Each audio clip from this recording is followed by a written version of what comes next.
श्री स्वामी समर्थ 2026 मध्ये अक्षय तृतीया 19 एप्रिल रविवार या दिवशी येत आहे आणि हा दिवस इतका पवित्र मानला जातो की या दिवशी केलेलं प्रत्येक चांगलं कर्म कधीही संपत नाही, ते अक्षय होतं. श्री स्वामी समर्थ महाराजांच्या कृपेने आज जाणून घेऊया या दिवसाचं खरं महत्त्व काय आहे. वर्षामध्ये येणाऱ्या 3.5 मुहूर्तांपैकी अक्षय तृतीया हा एक अत्यंत शुभ आणि दिव्य मुहूर्त मानला जातो.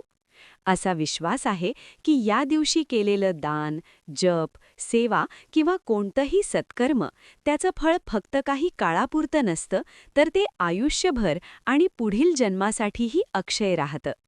म्हणूनच या दिवशी नवीन कामाची सुरुवात, मोठे निर्णय, सोनं खरेदी, दानधर्म आणि पूजा करणं अत्यंत शुभ मानलं जातं. या दिवसाचं एक अजून खास रहस्य असं आहे की या दिवशी सूर्य मेष राशीत आणि चंद्र वृषभ राशीत उच्च स्थितीत असतात.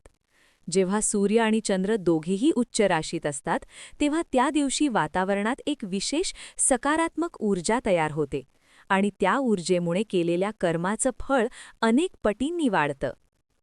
अक्षय तृतीया हा फक्त दानधर्माचा दिवस नाही, तर हा पितरांची पूजा, स्मरण आणि सेवा करण्यासाठी अत्यंत महत्त्वाचा दिवस आहे. या दिवशी पितरांना मनापासून आठवून त्यांच्या नावाने अन्नदान, वस्त्रदान किंवा सेवा केली तर त्यांच्या आत्म्याला शांती मिळते आणि त्यांच्या आशीर्वादाने घरात सुख, शांती आणि समृद्धी नांदते. या दिवशी अजून एक महत्त्वाची गोष्ट म्हणजे मन शुद्ध ठेवून कोणालाही वाईट न बोलता फक्त चांगलं कर्म करणं हे सर्वात मोठं पुण्य मानलं जातं.